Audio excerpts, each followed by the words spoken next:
साथियों नमस्कार, वंदे मातरम, जय हिंद। मैं राजू मिश्रा, विश्व शक्ति पार्टी का प्रदेश अध्यक्ष हरियाणा और तो जागृति मंच का संयोजक एवं अखंड हिंदू राष्ट्र मोर्चा का सहयोगी। जैसे कि आज का जो लाइव रखा हूं वो आपने देख लिया होगा। मौसम खराब भी है और लाइट का कट है, इस वजह से थोड़ा अंधेरापन आप लोगों को दिख रहा होगा, तो इसके लिए क्षमा भी चाहते हैं। हालांकि कुछ लाइट का सिस्टम बराबर नहीं बन रहा है और इसको आपको बताते हैं। आप लोगों ने ज्यादा समय न लेते हुए मेन डिस्कस पे आते हैं। आप लोगों ने देखा होगा और सुना भी होगा कि लोन माफ हो गया। कुछ कॉरपोरेट के लोन्स होते हैं, जो बड़े बड़े लोन होते हैं, उसमें क्या होता है कि लोन माफ हो जाता है, लोग दिवालिया हो जाते हैं। लेकिन विडंबना देखिए कि लोन माफ होने के बाद या राइट ऑफ होने के बावजूद भी न बैंक का कोई घाटा होता है, न बैंक का कोई नुकसान होता है। उल्टा बैंक जो है वो ग्रोथ कर जाता है, यानी उसका बिजनेस बढ़ जाता है। ऐसी कौन सी जादू की छड़ी है, ऐसा क्या सिस्टम है कि कर्ज में दिया गया पैसा बैंक को रिकवर नहीं होता है, फिर भी बैंक आगे बढ़ता है, यानी विकास करता है। अगर मोदी भाषा में बोले तो बैंक का टर्नओवर बढ़ता है और बैंक की रिकवरी बढ़ जाती है, प्रॉफिट होता है। इसी सारी चीजों से आज पर्दा हटाएंगे। इसके लिए आपको दो तीन चीजों को समझना होगा और वह बहुत बारीकी से समझना होगा। दोस्तों, आज के माहौल में, आज के समय में, आज के युग में आप राजनीति के तार तो पकड़ सकते हैं, राजनीति को बारीकियों को समझ सकते हैं, परंतु ये बैंकिंग व्यवस्था और अर्थनीति को समझना नामुमकिन सा बना रखा है। लेकिन अगर आप प्रयास करेंगे तो उसको भी समझने में आपको देर नहीं लगेगी। आपने कई बार देश के कर्णधार हमारे नरेंद्र दामोदर दास मोदी जी को सुनते होंगे, तो उन्होंने अपने भाषणों में कई बार कहा है कि हमारे देश के बैंक की रिकवरी दर इतना है, मुद्रा स्फूर्ति इतना है, बैंक का विकास इतना है। ये सारी चीजें जो बताई जाती हैं यह दरअसल एक हवाई बातें होती हैं और धरातल पे कुछ और होता है। तो आज हम प्रयास करेंगे चंद शब्दों में आपको ये सारी चीजें बताएं, क्योंकि अगर इसका हम विश्लेषण करना शुरू करें तो तकरीबन ये 2 से 3 एपिसोड में हम इसको बता सकते हैं। लेकिन कुछ तबीयत की गड़बड़ी होने के कारण, यानी अस्वस्थता के कारण ज्यादा लंबा नहीं लेंगे और कई दिनों से आप लोगों से संपर्क नहीं हो पाया लाइव के माध्यम से, तो आज हमने कहा कि इस पे जरूर चर्चा करते हैं।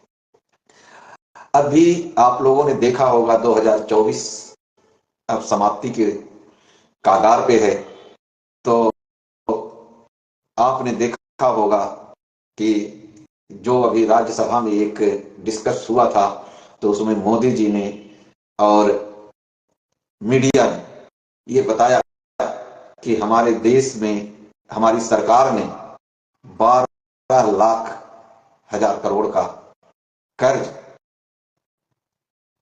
माफ कर दिया। बहुत अच्छा किया, लेकिन ये कर्ज माफ किसके हुए, कैसे हुए, कौन उसकी अदायगी किया, यह सबसे बड़ा सवाल है। और यह अगर कर्ज माफ हुआ तो लोग सुसाइड जैसे अटेम्प्ट क्यों कर रहे हैं? तो इसका आपको सीधा सीधा जवाब मिलेगा कि लोन जो राइट ऑफ, वेव ऑफ या कहें हम हेयर कट, तो ये हुआ किसका? सिर्फ और सिर्फ कारपोरेट जगत का। यानी ये जो लोन माफी सरकार ने की, ये बड़े बड़े उद्योगपति, इनका लोन माफ, और इसको लोन माफी न करके इसको राइट ऑफ कर दिया जाता है। अब हमें आपको यह समझना होगा कि राइट ऑफ क्या भला है। एक्चुअली फाइनेंस सेक्टर में 3 शब्द बहुत प्रचलित हैं, आप लोगों ने सुना भी होगा, राइट ऑफ, हेयर कट और वेव ऑफ। सबसे पहले आप इसको समझिए, बहुत शॉर्ट में बताता हूं आपको। राइट ऑफ क्या है, वेव ऑफ क्या है और हेयर कट क्या है, ये आपको समझने की जरूरत है। राइट ऑफ का मतलब होता है कि ऐसे ऋण, ऐसे कर्ज, जो कर्ज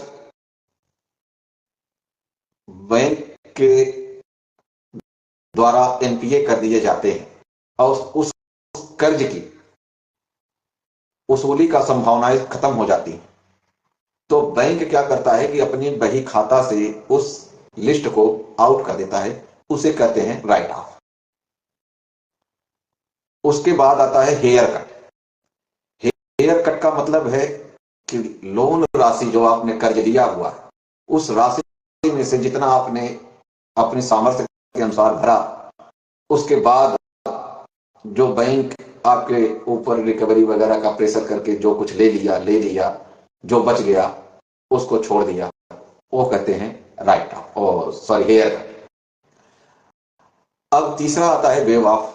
उसमें क्या है, ऐसे लोन या कर्ज जो भविष्य में उसकी वसूली असंभव, जैसे किसी व्यक्ति ने कर्ज दिया और वो ईश्वर को, भगवान को प्यारा हो गया, या सरकार के द्वारा जैसे किसान वगैरह के समय समय पे ऋण माफ कर दिया जाता है, ये जो होते हैं ये वेव ऑफ होते हैं। हमारे देश में आप लोगों ने देखा होगा, इस बैंकिंग सेक्टर में बहुत सारी चीजें हैं जो आप लोग अनभिज्ञ भी होंगे, कुछ सुनते भी होंगे। अगर आजकल तो अगर देखा जाए तो महाभारत के समय में जैसे संजय हुआ करते थे, दिव्य दृष्टि रखते थे, वो बता देते थे हर एक चीज। आज आपका इंटरनेट वही संजय का रोल अदा करता है, जो आप चाहते हैं वो आपको बता देता है। तो हमारे देश में बैंकिंग सेक्टर का जो काम है यह बड़ा अजीब है, और इसको समझना एक नॉर्मल आदमी के लिए नामुमकिन सा भी है। नामुमकिन बेशक है, लेकिन असंभव नहीं है। अगर आप थोड़ा सा इसमें प्रयास करेंगे तो बहुत सारी चीजें आपको सामने आ जाएंगी, और जब वो सारी चीजें आप समझने का प्रयास करेंगे तो आप देखेंगे कि आपके जेब से लूट हो रही है। इस लूट का नाम है nexus, planning of Narendra Damodar Das Modi. हम इसीलिए बार बार अपने हर लाइफ में नरेंद्र दामोदर दास मोदी के कहते हैं, और ऐसे नहीं कहते, हवाई बातें हम नहीं करते। हम जो भी बातें करते हैं वो बाकायदा उसके हमारे पास तथ्य और प्रूफ, एविडेंस होते, उसके आधार पे ही ये बातें कही जाती है। अब आपको जानकर यह हैरानी होगा कि इस देश में बैंकिंग सेक्टर में आपको आईबीसी मिल जाएगा और एनसीईआरटी मिल जाएगा, ऐसे बहुत बहुत सारी चीजें आपको मिलेंगी जो आप समझेंगे तो कहेंगे ये आखिर है क्या चीज। और इसीलिए ये सारी चीजें हमारे आपके सामने आते रहती हैं। अब आपको समझने की आवश्यकता जो है वो ये है कि आखिर जो व्यक्ति दिवालिया होता है वो जितना बड़ा दिवालिया होगा उतना ज्यादा रईस होता है। और ऐसे जहां ये जिक्र आए राइट ऑफ, दिवालिया, लोन माफ, वहां पे आपके अडानी, अंबानी ऐसे परिवारों का अगर नाम न आए तो मैं समझता हूं कि इस चर्चा का जिक्र करना बेकार है। अब आपको बताते हैं कि यह प्रक्रिया किस तरीके से चलती है और कैसे बैंकों को चूना लगता है, और कैसे गरीब आदमी, आम आदमी, दिहाड़ीदार मजदूर के जेब से पैसे निकालकर बैंक एकदम से हाई प्रोफाइल में अपना प्रॉफिट दिखाते हैं। यह बहुत बड़ा गेम है मेरे दोस्तों, इसको समझने की आपको आवश्यकता है। अब आपको अडानी की बात करें कि जितने भी कंपनियां, बड़ी बड़ी कंपनियां जिनके लोन माफ होते हैं, राइट ऑफ होते हैं, हेयर कट होते हैं, वो कैसे होते हैं, कौन करता है, क्या इसका प्रोसीजर है, और किस तरीके से गरीब आदमी लूट लिया जाता है, और किस तरीके से बैंक विकास तो खैर नहीं कहेंगे, क्योंकि विकास सेल्फ डिफेंस होता है, और किसी का अगर हम खून चूस करके आगे बढ़े तो यह सही नहीं। अगर आप, कोई भाई कह रहा है आवाज नहीं आ रही है, अगर आवाज नहीं आ रही है तो आप जरूर हमें वो करें, शायद अब आ रही होगी आवाज। अगर आवाज आ रही है तो बताएं। हमारी तरफ से सब ओके है। अब होता क्या है, अडानी साहब की 4 कंपनियां जिनका काम है कि दिवालिया हुई कंपनियों को खरीदना। उसमें जो चारों कंपनियां हैं उनका नाम है, पहला है अडानी पोर्ट। अडानी पोर्ट एक कंपनी है। दूसरा है कारिस्कल पोर्ट। तीसरा है HPICL, और चौथा है आदित्य लिटरेचर। ये 4 कंपनियां, और ये चारों कंपनियां क्या करती हैं कि बोली लगाती हैं और दिवालिया हुई कंपनियों को खरीदती है।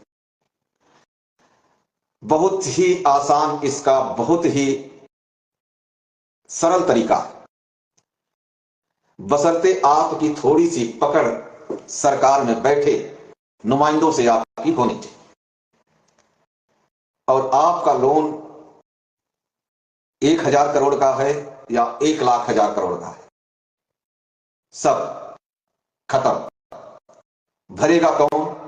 गरीब आदमी, गरीब किसान भरेगा, मजदूर भरेगा, दिहाड़ीदार भरेगा, टैक्सी ड्राइवर भरेगा, दुकानदार भरेगा, सब्जी का ठेले वाला भरेगा, और छोटे मोटे दुकानदार भी भरेगा।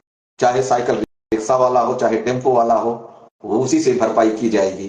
लेकिन आपको कानो कान खबर नहीं होगी कि आपने उस लोन को कैसे भर दिया। यह सबसे बड़ी विडंबना है। अब होता क्या है, मान लीजिए नरेश भाई ने लोन लिया किसी कंपनी से, किसी बैंक से 500 करोड़ का लोन ले लिया, और लोन लेने के बाद नरेश भाई ने अपने आप को दिवालिया घोषित कर दिया, मैं दिवालिया हो गया। आसान शब्दों में आप समझिए इसको।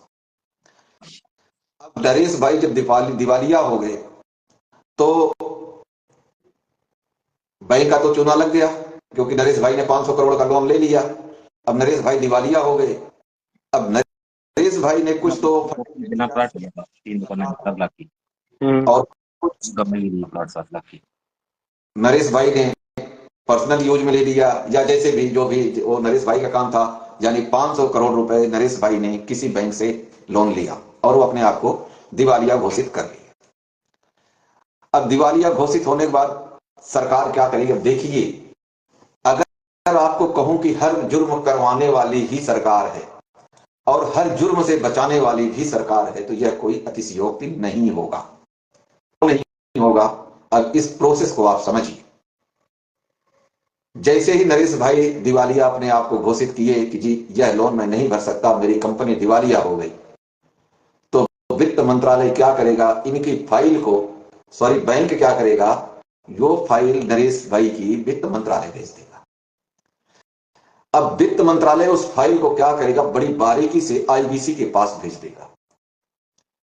उसको कहते हैं इंडियन बैंकिंग कॉर्पोरेशन। आईबीसी क्या करेगा, उस फाइल को, नरेश जी की फाइल को एनसीएलटी में भेज देगा। अब एनसीएलटी उस पर कार्रवाई करना शुरू करेगा। एनसीएलटी और आईबीसी करके उस नरेश भाई के दिवालिया को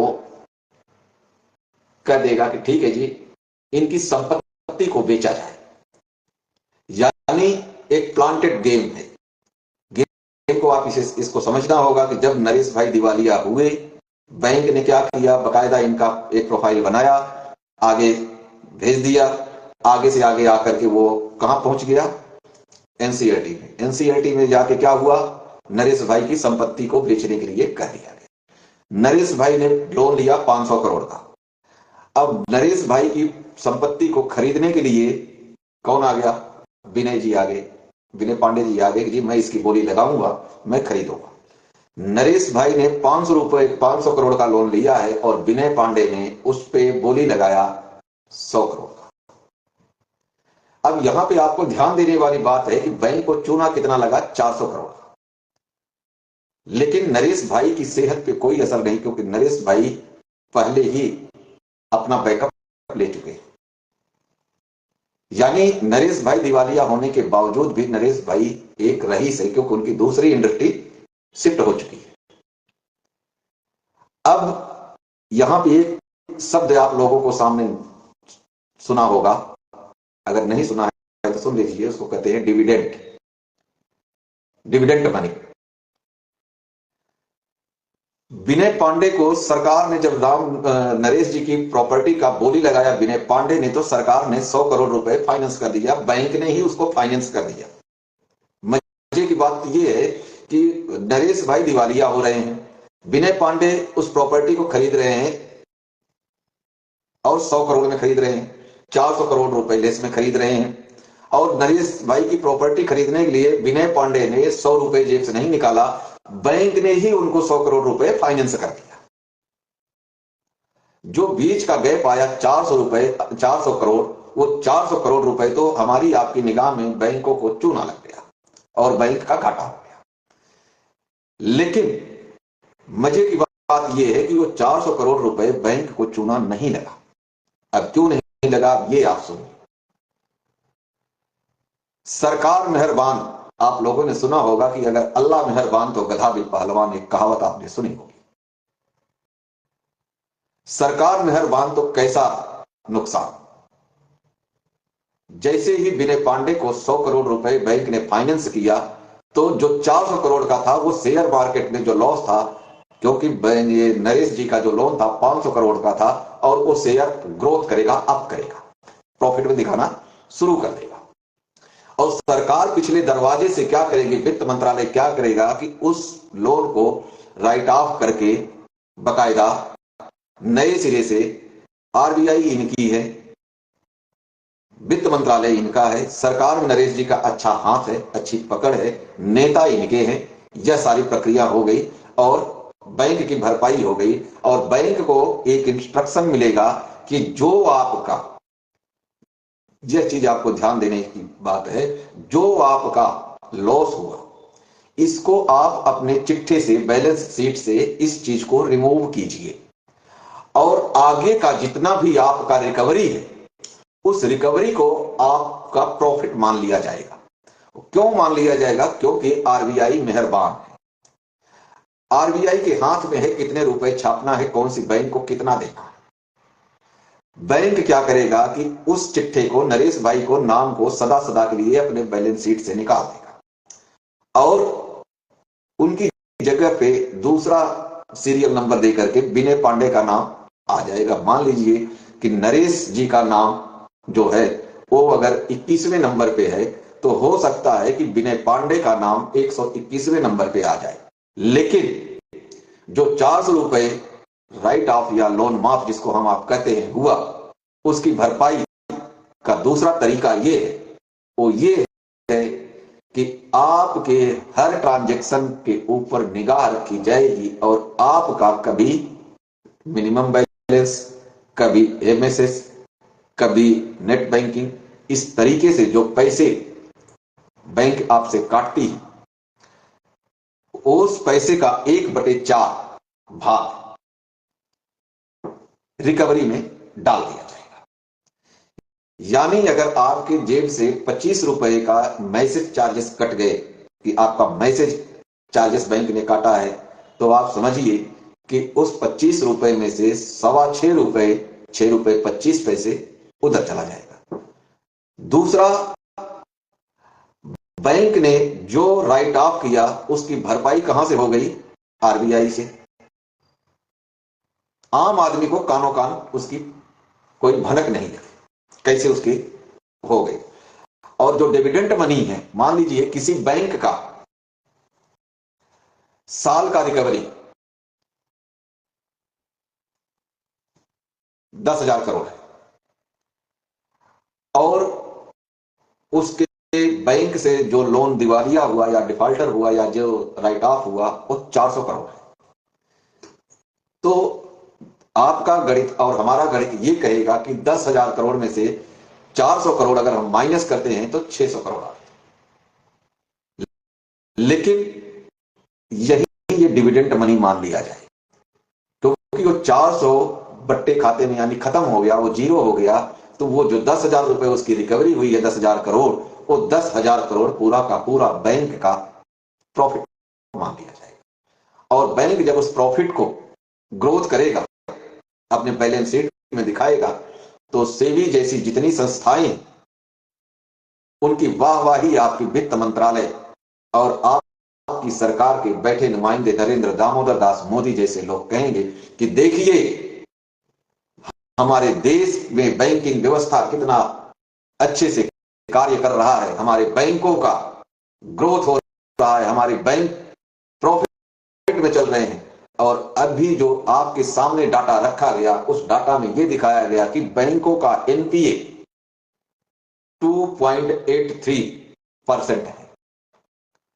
अब आपको समझने की आवश्यकता है कि जिस देश में और एक फाइनेंशियल ईयर में 53% लोन राइट ऑफ हो रहे हैं, वो भी सरकारी बैंकों के, जिसे हम आप सरकारी बैंक जैसे एसबीआई वगैरह कहते हैं, उनके हो रहे हैं, तो आप बताइए कि 47% बचता, और उस 47% के इनकम में आपका बैंक किस तरीके से प्रॉफिट में जाएगा। यह गणित अगर आपके समझ में आए तो हमें जरूर बताएं।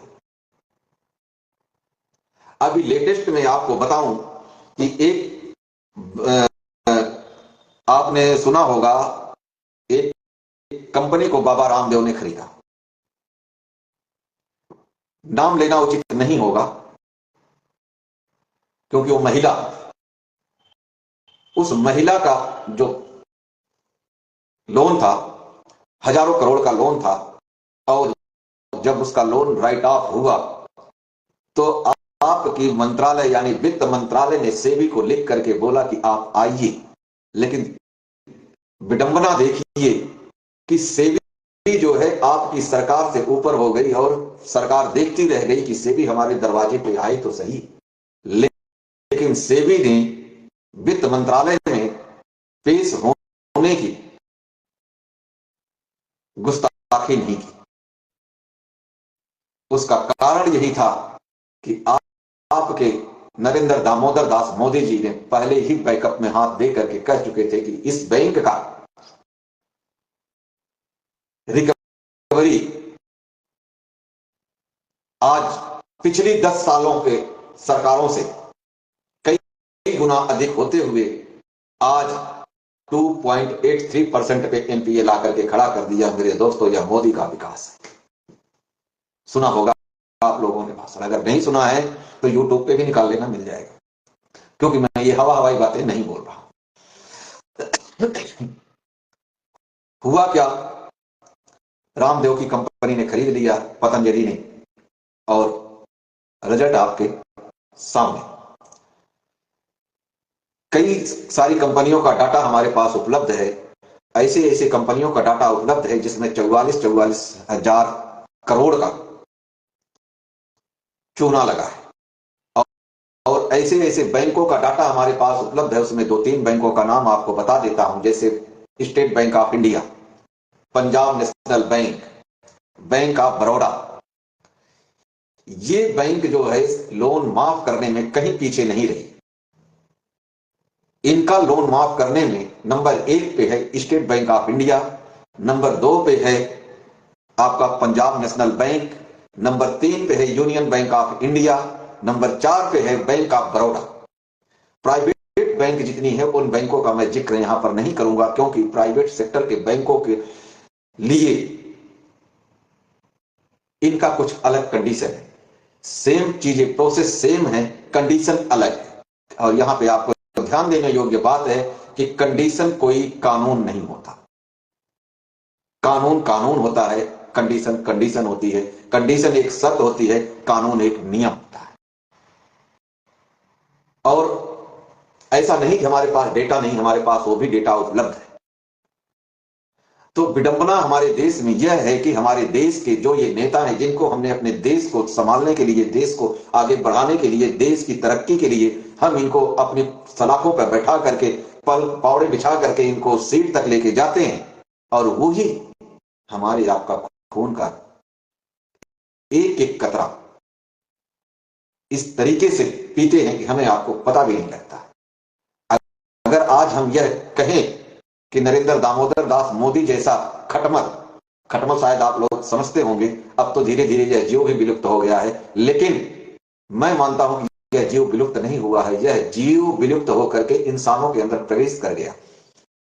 जो बड़े खटमल होते हैं वो नेता बन जाते हैं, और वो नेता ही हैं जो हमारे आपके देश को खोखला कर रहे हैं दीमक की तरह, और गरीब आदमियों का खून चूस रहे हैं। ये है हमारे देश का विकास। यहां पे आपको एक और चीज बताऊं कि अगर नरेंद्र दामोदर दास मोदी जी, आप इन 11-12 सालों की उपलब्धि को अगर आप गिनना शुरू करेंगे, तो बीजेपी का सबसे गिरा हुआ अगर कोई लीडर आपको सामने आएगा तो नरेंद्र दामोदर दास मोदी आएगा। वो इसलिए आएगा कि अटल बिहारी वाजपेयी तक तो ठीक था। अटल बिहारी वाजपेयी ने हमारे देश में प्राइवेटेशन और सरकारी सेक्टर के बहुत सारी चीजें इन्होंने बनाई, और बहुत सारी चीजों ने पिछली सरकारें, कांग्रेस की हो चाहे जिसकी भी हो, अलग अलग समय पर सरकारें आती रही, और हमारे देश में अलग अलग तरीके से इन्होंने कंपनियां या सेक्टर बनाते रहे। लेकिन हमारे देश के जो अब वर्तमान में हिंदू हृदयवादी ईसाई सम्राट नरेंद्र दामोदर दास मोदी जी हैं, यहां पे कुछ लोगों को यह बात चुभेगी कि एक तरफ तो मैं हिंदू बोल रहा हूं, दूसरी तरफ ईसाई बोल रहा हूं, तो आपको यह जान करके हैरानी होगी कि नरेंद्र दामोदर दास मोदी क्रिप्टो क्रिश्चियन है। क्रिप्टो क्रिश्चियन का मतलब होता है कि दिखावटी तो हिंदू है, लेकिन ये एक्चुअली ये क्रिश्चियन है, क्योंकि इन्होंने क्रिश्चियन धर्म स्वीकार कर लिया है। इसका भी हमारे पास प्रूफ है। ये हवाई बातें हम नहीं बोल रहे। तो ये क्रिप्टो क्रिश्चियन तो ऑलरेडी बन चुके हैं, और देश को क्रिश्चियनिटी की तरफ ये ढकेल लिए हैं। इसका जीवंत उदाहरण आपने देख लिया होगा कि पीछे हमने कई लाइन में बताया हुआ है कि ये कानून इन्होंने जो लागू कर दिया, यह इसी का एकमात्र नमूना है। और अगर आप इसका विश्लेषण करके देखना चाहेंगे तो मणिपुर मिजोरम में आप इसका बकायदा विश्लेषण करके देख सकते हैं, आपकी आंखों के सामने आ जाएगा। क्योंकि जो चीज मैं देख सकता हूं, मेरा मानना है कि वह चीज आप भी देख सकते हैं। लेकिन नरेंद्र दामोदर दास की उपलब्धि क्या है, यह आपको समझने की आवश्यकता है कि इस शख्स ने हमारे देश में हर एक चीज को बेचना, ठेके पे देना। बहुत सारे अंधभक्त हमें ऐसे भी मिलते हैं जो कहते हैं कि जी ये प्राइवेटेशन करके ठेके पे दिया जा रहा है, बेचा थोड़ी जा रहा है। तो सबसे पहले तो आपको यह बता दूं कि ठेके पे देना या बेचना ये एक ही सिक्के के दो पहलू। अगर आप इसको विश्लेषण करके देखेंगे तो बेचने और ठेके पे देने में कोई विशेष आपको फर्क नहीं आएगा। यह हमारी आपकी मानसिकता को, रेप ऑफ द माइंड के सिद्धांत पे यह बताया जाता है कि हमने ये चीज प्राइवेट एजेंसियों पे दे दी, या प्राइवेटेशन कर दिया, या ठेके पे दे दिया। लेकिन हकीकत धरातल पे आपको कुछ और ही नजर आएगा। तो मेरे दोस्तों, यह आपको जो अभी 4 दिन में पहले आपने सुना कि 12,00,000 करोड़ रुपए का लोन माफ किया गया।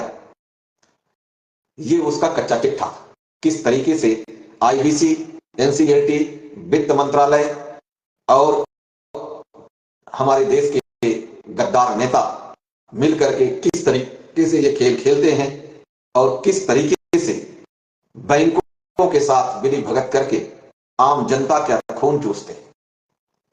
इसका 2 कारण है। पहला कारण यह है कि नेताओं को कोई फर्क नहीं पड़ता, क्योंकि उनको जो भी अनाउंस मिलते हैं, जो भी इनको सैलरी मिलती है, जो भी सारी चीजें मिलती है, वो सभी मिलती है गोल्ड कंट्रोल बिल के तहत, जो 1968 में इनके द्वारा बनाया गया। आम आदमी को डिजिट वचन पत्र के माध्यम से गुमराह करते हुए नकली करेंसी के खेल में फंसा दिया गया।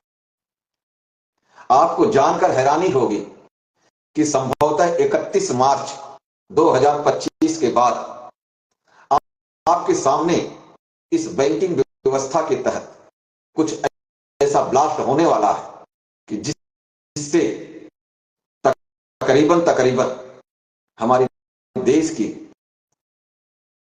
आधे से अधिक जनता सदमे में जाएगी। रूपरेखा तैयार हो चुका है,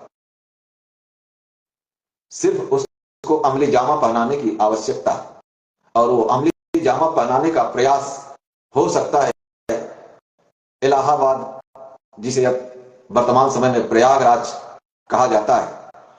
जो प्रयागराज पर्यटन स्थल, अगर आपकी भाषा में कहें तो कुंभ मेला से कुछ न कुछ आपको उसकी झलकियां देखने को जरूर मिल जाएगी। जैसे जब कोई फिल्म रिलीज होनी होती है तो पहले उसका मोशन ट्रेलर रिलीज होता है, उसके बाद ट्रेलर रिलीज होता है, उसके बाद फिल्म रिलीज होती है। तो यह प्रक्रिया भी सेम इसी अंदाज में चलेगी। और इसी के साथ मेरे दोस्तों, उम्मीद करता हूं कि मैंने जितनी बातें आपको बताई, हो सकता है कि आप मेरे इन बताए गए बातों से सेटिस्फाइड ना हो, पूर्ण रूप से संतुष्ट ना हो, लेकिन मैं आपसे यही आग्रह करूंगा, यही आपसे निवेदन करूंगा कि आप हमारे बताए गए बातों को सत्य न मानते हुए आप इसको जरूर रिसर्च करें, इसको जरूर गहनता से स्टडी करें। आजकल आपके मोबाइल में गूगल गुरु मौजूद है। थोड़ा सा आपको प्रयास करने की जरूरत है। आपको मैंने जो सारी बातें बताया, अगर आप इस पे थोड़ा सा प्रयास करेंगे तो आपको 101% हमारे बताए गए बातों से संतुष्टिपूर्वक, संतोषजनक परिणाम सामने होगा। और आप लोगों से एक अपील है कि हमारे देश में जितने भी चुनाव हो रहे हैं सब ईवीएम मशीन्स के द्वारा हो रहे हैं। हमारी आप सभी से एक अपील है कि क्यों न हम इस ईवीएम का बहिष्कार करने के लिए आपके अपने एरिया में, अगर हम एक घर में 5 व्यक्ति हैं और अगर हम 5 में से 3 व्यक्ति को यह मनवा लेते हैं कि अगली बार के इलेक्शन को हम ईवीएम से बाइकाट करने का प्रण लेते हैं, तो मैं समझता हूं कि हमारे देश में ईवीएम हटाओ क्रांति में एकदम से तूफान आएगा और ईवीएम का बहिष्कार बहुत जल्द संभव हो जाएगा। अगर हम आप इस ईवीएम का बहिष्कार नहीं करेंगे, ईवीएम को हटाने के लिए मुहिम नहीं छेड़ेंगे, तो याद रखिए मेरे दोस्तों, आपका भविष्य का मतलब है कि आपकी औलादें, आपके बच्चे, आपके अपने जिनके लिए आप दिन रात मेहनत कर रहे हैं, वो सफलतापूर्वक अपने जीवन को यापन नहीं कर सकते। इसीलिए आप सभी से ये मेरी हाथ जोड़कर करबद्ध प्रार्थना के तहत ये एक अपील है कि हमें आपको ईवीएम हटाओ अभियान के साथ तन मन धन से जुड़कर इस मुहिम को आगे लेके चलना पड़ेगा। और साथ के साथ हम लोगों को ये और करना पड़ेगा हालांकि अभी मैंने विशेषज्ञों से बात नहीं की है इस मामले में, लेकिन मेरा बहुत जल्द ही विशेषज्ञों से बात भी हो जाएगी कि अगर हम ईवीएम का बहिष्कार करना चाहते हैं तो क्यों ना हम अपने घर के परिवार सभी एक एफिडेविट बनाएं कि अगले किसी भी चुनाव में अगर ईवीएम के द्वारा चुनाव होगा तो हम अपने मताधिकार का प्रयोग नहीं करेंगे।